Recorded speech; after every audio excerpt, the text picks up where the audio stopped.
देख रहे हैं इंडिया टीवी 2024। हमारे खास कार्यक्रम में अब हम बात करेंगे चुनावों की। 5 राज्यों में विधानसभा चुनाव से पहले बीजेपी के फायर ब्रांड नेता और उत्तर प्रदेश के मुख्यमंत्री योगी आदित्यनाथ उत्तराखंड के दौरे पर हैं। सीएम योगी बद्रीनाथ और केदारनाथ की यात्रा की और उन्होंने पूजा अर्चना की है। लेकिन इस दौरे की खास बात यह है कि योगी आदित्यनाथ ने न सिर्फ बद्री विशाल और बाबा केदार की पूजा की, बल्कि चीन बॉर्डर पर तैनात भारतीय जवानों से भी मुलाकात की। अब इसके राजनीतिक मायने भी तलाशे जा रहे हैं। माना जा रहा है कि जिस तरह से इंडिया अलायंस जातीय जनगणना को लेकर कास्ट पॉलिटिक्स कर रहा है, उसके काट के तौर पर इस यात्रा को देखा जा रहा है। इस पर हम चर्चा करेंगे, लेकिन उससे पहले योगी आदित्यनाथ ने केदारनाथ में क्या कुछ कहा वो आपको सुनवा देते हैं।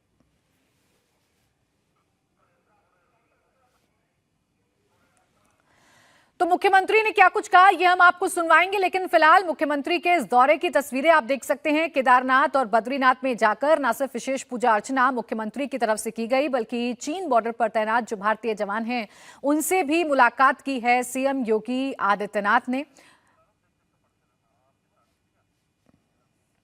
और उनके इस दौरे के मायने राजनीतिक इस वजह से निकाले जा रहे हैं कि इस वक्त देश में जातियों में बांटने की जो राजनीति है वो विपक्ष की तरफ से की जा रही है। बीजेपी पर दबाव बनाने की कोशिश की जा रही है, एक नैरेटिव चलाने की कोशिश की जा रही है। और इस नैरेटिव का जो काट है बीजेपी के पास वो फिलहाल हिंदुत्व वोट बैंक है, और उसी को साधने के लिए जो तमाम नेता हैं वो कदम उठा रहे हैं। आदरणीय मोदी जी के दृढ़ संकल्प और उनकी प्रेरणा और मार्गदर्शन में आज उत्तराखंड के हमारे दोनों ये पवित्र तीर्थ धाम एक नई आभा के साथ नए भारत की एक नई तस्वीर को प्रस्तुत कर रहे हैं। विरासत के प्रति सम्मान का भाव यही है। ये श्रद्धा का उमड़ता हुआ जन सैलाब ये नए भारत की नई तस्वीर को प्रस्तुत कर रहा है। और सचमुच इसमें दृष्टि भी है, दूरदर्शिता भी है, इसमें पर्यटन भी है और श्रद्धालु जनों की जनास्था का सम्मान का भाव भी है। आस्था के साथ साथ राष्ट्रीय एकात्मता के भी आधार हैं। सुदूर दक्षिण से भी, पूरब से भी, पश्चिम से भी, पूरे देश के अलग अलग कोनों से आए हुए श्रद्धालु जन हमारी राष्ट्रीय एकात्मता का नया दर्शन भी कराते हैं। तो मुख्यमंत्री योगी आदित्यनाथ आज केदारनाथ और बद्री विशाल पहुंचे, यहां पर पूजा अर्चना की और एक बार फिर से याद दिलाया कि हम सबको एक रहकर चलना है, जातियों में बंटना नहीं है। ये मुख्यमंत्री कहते हुए जरूर नजर आ रहे थे। देवेंद्र, ये क्या इसी तरीके की तस्वीरें हमें देखने को मिलेंगी आने वाले वक्त में? क्योंकि विपक्ष की रणनीति तो साफ हो गई कि हम जातियों की बात करेंगे और जाति जनगणना के तौर पर हम दबाव भी बनाएंगे, लेकिन क्या यही कार्ड बीजेपी के पास है कि हम मंदिर जाएंगे और सबको एक करने की बात कहेंगे? और उसमें दो चीज़ें हैं प्राची। एक तो ये जाते ही रहते हैं, योगी आदित्यनाथ की बात कर रहे हैं तो उत्तराखंड के भी जो मंदिर हैं वहाँ पहले भी वो जाते रहे हैं, लेकिन इसमें भी कोई दो राय नहीं कि पॉलिटिकली कास्ट पॉलिटिक्स को काउंटर करने का बीजेपी के पास सबसे बड़ा हथियार यही रहता है कि वो सीधे सीधे हिंदुत्व की बात करें। और आपने देखा होगा कि अगर प्रधानमंत्री के स्तर से बताया जा रहा हो या बीजेपी के कई केंद्रीय मंत्री के स्तर से, बीजेपी के नेताओं के स्तर से ये बताया जा रहा हो बिहार के सर्वे को लेकर कि इससे हमें ये पता चल रहा है कि हिंदू जनसंख्या कितनी है, तो जाहिर तौर पर वो इस नैरेटिव को लेकर जाना चाहेंगे कि भाई हिंदुओं की हम बात करते हैं। और उस लिहाज से ये जो दल हैं, अपोजिशन अलायंस है, ये आपको जातियों में बांटकर चाहता है कि मुस्लिम तुष्टीकरण के सहारे, यानी कि मुसलमान तो उन्हें इन ब्लॉक वोट करता है, प्लस कुछ जातियों में तोड़फोड़ कर दीजिए, उसके सहारे चुनाव जीत जाइए। इस नैरेटिव को काउंटर करना बीजेपी के लिए सबसे बड़ी चुनौती, सबसे बड़ी रणनीति भी उनकी यही होगी। और उनके पास देखें प्राची तो हथियार बहुत कुछ है।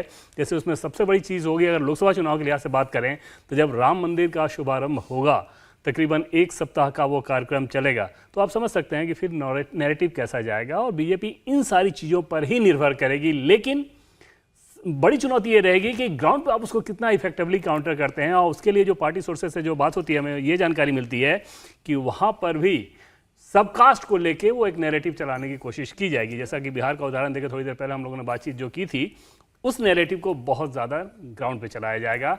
शीर्ष स्तर से इसकी बहुत चर्चा नहीं की जाएगी।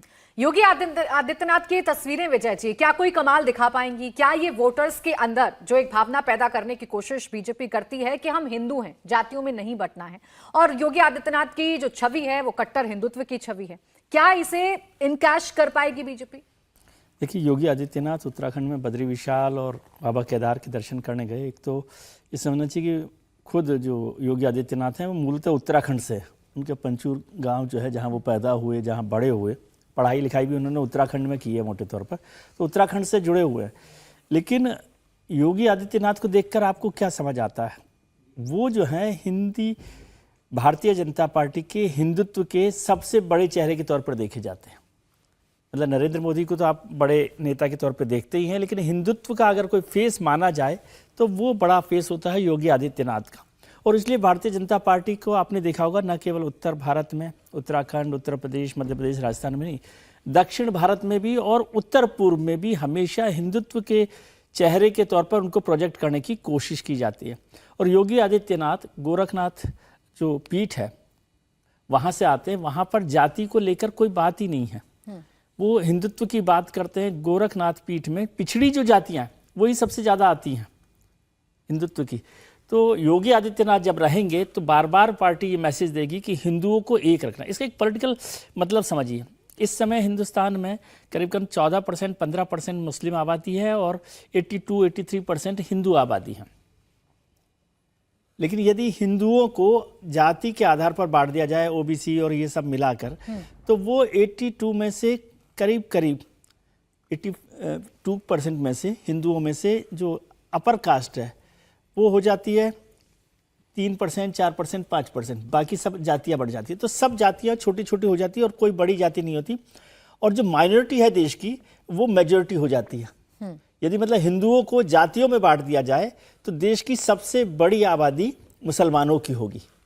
तो भारतीय जनता पार्टी इसको समझती है कि जब मुसलमान एक तो एन ब्लॉक वोट करते हैं, एंटी बीजेपी वोट करते हैं, और वो 14% वोट यदि हिंदू बट जाएगा तो वो सबसे बड़ा वोट बैंक हो जाएगा, सबसे बड़ा वोट हो जाएगा अपोजिशन के लिए। इस खतरे को वो भांपते हुए बार बार कोशिश करती है कि जातियों में हिंदू ना बटे। हालांकि पार्टी खुद भी अपने तरफ से ये कोशिश करती है, लेकिन सार्वजनिक तौर पर ये काम नहीं करे। वो तो अपने जातियों के नेताओं को लुभा ही रही है। आपने देखा होगा कि एनडीए के गठबंधन में जितने नए दल आए हैं, 38 दल जो आए हैं, उसमें से ज़्यादातर नेता जातियों के नेता हैं, छोटे छोटे समुदायों के नेता हैं। तो वो खुद भी उस तरह से कोशिश कर रही है, लेकिन उसे सार्वजनिक तौर पे हिंदू को एक यूनिफाइड रखने में, एक अम्ब्रेला के नीचे रखने में उसे आसानी होती है। और ये काम आज नहीं हो रहा। यदि 1990 को देखें, जब राम रथ यात्रा आई थी, हिंदू जब वहाँ पर निकले थे, अडवाणी जी जब रथ यात्रा पर निकले थे, तो उसका मकसद राम जन्मभूमि तो था ही, लेकिन उसका मकसद भी हिंदू को एक करना था। और यदि आपको याद हो, उस सीन को याद रखें, तो उस समय जातियों की जो धारा थी वो खत्म हो गई थी और वहाँ सिर्फ हिंदू दिखाई दे रहे थे। आज भी राष्ट्रीय स्वयंसेवक संघ, विश्व हिंदू परिषद और भारतीय जनता पार्टी उसी मैसेज के साथ आगे चलना चाहती है कि हिंदू एक रहे। इसलिए बार बार हिंदू को बात होती है, हिंदुत्व की बात होती है, क्योंकि वो जानते हैं जैसे ही हिंदू बटेगा तो पूरा का पूरा डायनामिक्स जो है ना वो बदल जाएगा। समीर जी, क्या ये सबसे बड़ी प्रयोगशाला उत्तर प्रदेश ही रहेगा बीजेपी के लिए आने वाले वक्त में, ये कन्वे करने के लिए कि हिंदुत्व हमारा एजेंडे में सबसे पहले है, चाहे राम मंदिर का मुद्दा हो या फिर मुख्यमंत्री योगी आदित्यनाथ की छवि की बात हो? बिल्कुल, भारतीय जनता पार्टी का हिंदुत्व का मुद्दा हमेशा रहा है। आप देखिए, इसके पहले मैं आपको जिक्र करना चाहता हूं, 2003 में उमा भारती को मध्य प्रदेश का मुख्यमंत्री बनाया गया था। वह भी भगवाधारी थी। उसके पीछे संघ की यही सोच थी कि मुख्यमंत्री भगवाधारी देके मध्य प्रदेश के अंदर हम हिंदुत्व की बात उत्तर प्रदेश में भी कर सकेंगे और पड़ोसी राजस्थान में भी कर सकेंगे। हालांकि उमा भारती उसमें सफल नहीं हो सकी, लेकिन योगी आदित्यनाथ एक हिंदुत्व का सबसे बड़ा ब्रांड, सबसे बड़े स्टार प्रचारक मोदी के बाद आज भारतीय जनता पार्टी के बने। इसके अलावा उनके जो सख्त प्रशासक की छवि है, लॉ एंड ऑर्डर इंप्लीमेंट करने की जो छवि है, उसने उन्हें बहुत लोकप्रिय बना दिया। इसी कारण कोर्ट को एक बार कहना पड़ा था कि अगर आपके पास बुलडोजर नहीं है तो उत्तर प्रदेश से लेके आ जाइए। मुझे लग रहा है योगी आदित्यनाथ ने लगातार अपनी इस छवि को बहुत मजबूत किया है और सबसे बड़े स्टार प्रचारक, गुजरात में भी उनकी सबसे ज्यादा डिमांड थी करने की। और जब वो तेलंगाना में गए थे तो उन्होंने कहा था कि यहाँ पर हिंदुत्व इकट्ठे हो जाओ, उसके बाद निजाम की तरह ओबीसी को यहाँ से भागना पड़ेगा। फिर मध्य प्रदेश में उन्होंने बोल दिया था कि आपको बली मुबारक हो, हमारे बजरंग बली पर्याप्त है। तो जहाँ भी जाते हैं योगी आदित्यनाथ इस बात का जरूर जिक्र करते हैं कि हिंदुत्व के नाम पर सबको एकत्रित रहना है, जाति के नाम पर बंटना नहीं है। राजस्थान में भी जब कन्हैयालाल दर्जी की जब हत्या हुई थी, उस समय भी योगी आदित्यनाथ का बयान बहुत सुर्खियों में आया था कि ये वक्त आ गया है कि जाति छोड़कर सारे हिंदुत्व इकट्ठे हो जाए। और कन्हैया लाल के हत्यारों जैसे लोगों से देश से भगाने की तैयारी करें। तो मुझे लग रहा है कि भारतीय जनता पार्टी को भी ये बात अब रियलाइज हो गई है कि योगी आदित्यनाथ ने जिस हिसाब से उत्तर प्रदेश के अंदर अपनी छवि बनाई है, काम किया है, वह पूरे देश के अंदर प्रचार करके भारतीय जनता पार्टी के छतरी के नीचे सारे हिंदुत्व और हिंदुवादियों को इकट्ठा कर सकते हैं। और भारतीय जनता पार्टी और राष्ट्रीय सेवक संघ भी ये चाहता है कि योगी आदित्यनाथ का भारतीय जनता पार्टी पूरे देश में इसी रूप में इस्तेमाल करे। बिल्कुल, एक रणनीति विपक्ष ने बनाई है तो उसकी काट खोजने की कोशिश बीजेपी भी कर रही है और उसी दिशा में जो तमाम कदम हैं वो उठाए भी जा रहे हैं। तो सियासी जंग 24 से पहले कितनी हाई हो चुकी है, यह हम एक और खबर के जरिए आपको बताते हैं। 24 से पहले सियासी जंग की लड़ाई कोर्ट तक पहुंचने लगी है। बीजेपी के राहुल गांधी को लेकर किए गए पोस्ट को लेकर राजस्थान में बीजेपी अध्यक्ष जेपी नड्डा और बीजेपी आईटी सेल के हेड अमित मालवीय पर केस दर्ज हुआ है। दरअसल बीजेपी ने ट्विटर हैंडल से 5 अक्टूबर को राहुल को लेकर एक फोटो पोस्ट की थी। इसमें राहुल की तुलना रावण से की गई थी। इसको लेकर जोधपुर कांग्रेस विधि विभाग के जिला अध्यक्ष दिनेश जोशी ने राहुल की छवि को धूमिल करने का आरोप लगाते हुए केस दर्ज कराया। बीजेपी के पोस्ट के पलटवार में कांग्रेस इसे सनातन धर्म और राहुल गांधी का अपमान बता रही है और बाकायदा इसके लिए अब शिकायत भी दर्ज करवा दी गई है। बीजेपी राष्ट्रीय अध्यक्ष जेपी नड्डा और अमित मालवीय के नाम पर यह केस दर्ज करवाया गया है। दरअसल कड़ी आपत्ति इस पोस्टर को लेकर कांग्रेस की तरफ से जताई गई थी। प्रदर्शन भी कांग्रेस की तरफ से किया गया था और इसी को अब एक बड़ा मुद्दा कांग्रेस बनाना चाहती है। हालांकि इन सब के बीच वो बयान भी जरूर याद करने होंगे जो प्रधानमंत्री नरेंद्र मोदी को लेकर कांग्रेस के तमाम नेताओं की तरफ से दिए जाते हैं। रावण से पीएम की तुलना खुद मल्लिकार्जुन खड़गे करते हुए नजर आते हैं। ऐसे में ये जो रावण को लेकर, ये जो पोस्टर को लेकर विवाद हुआ है, ये किसके लिए नफा देगा और किसको नुकसान देगा, ये एक बड़ा सवाल है। विजय त्रिवेदी जी, जब इन तस्वीरों को देखेंगे तो क्या सवाल हमें कांग्रेस से नहीं पूछना पड़ेगा कि आप प्रधानमंत्री पर भी यही अटैक करते हैं और जब बीजेपी से मुद्दा बनाती है तो प्रियंका गांधी कहते हैं कि वो रोने लग जाते हैं छोटी छोटी बातों पर। अभी जो कांग्रेस कर रही है वो क्या है? बिल्कुल आपने ठीक जगह पर बात को पकड़ा है कि आपको याद हो कि पिछले दिनों जब खड़गे साहब थे, खड़गे साहब ने प्रधानमंत्री जी के लिए कहा था कि वो रावण की बात है और 10 चेहरे हैं, 10 मुख हैं, उसकी बात उन्होंने की थी। हालांकि फिर बाद में उन्होंने कहा कि वो उनकी हिंदी और उनका मंशा जो है वो उस तरह की नहीं थी। एक तो ये साफ करना चाहिए कि चाहे वो राहुल गांधी हो या प्रधानमंत्री नरेंद्र मोदी हो, दोनों के लिए ही इस तरह की राजनीति करना या इस तरह से अपमानित करना कि किसी भी हालत में सही नहीं ठहराया जा सकता, चाहे वो कांग्रेस करे चाहे भारतीय जनता पार्टी करे। लेकिन अब आपने शुरुआत की प्रधानमंत्री को लेकर तो उसका जवाब समझ लीजिए कि ये किया गया है। लेकिन मैं इसको फिर भी कह रहा हूं कि दोनों को ही वाजिब नहीं ठहराया जाए। लेकिन हो क्या रहा है प्राची कि आजकल हमारी राजनीति का जो स्तर है, खासतौर से प्रचार माध्यमों में, सोशल मीडिया में लगातार गिरता जा रहा है और उस पर कोई चेक नहीं हो रहा। कोई चेक हो, जैसे पार्टीज हैं, अब यदि मल्लिकार्जुन खड़गे साहब भी बोलेंगे तो अब उस पर कौन रोक लगाएगा?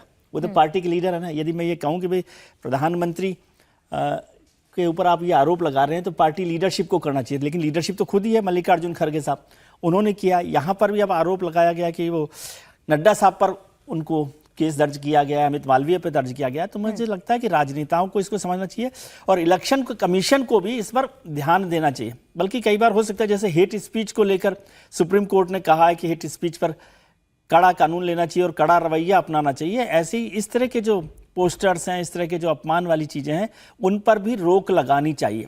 लेकिन ये सबको अपने अपने गिरेबान में झांकने की ज्यादा जरूरत है इस पे। बिल्कुल, देखिए दोनों तरफ से होते हैं, दोनों तरफ से एग्रेसिवली सोशल मीडिया पर ऐसे प्रचार प्रसार किए जाते हैं और इस पर आपत्ति दोनों ही पक्ष एक दूसरे पर जताते हुए भी नजर आते हैं। इंडिया टीवी हर वक्त हर जगह डाउनलोड करने के लिए सर्च करें India TV news Google play store या ऐप स्टोर पर।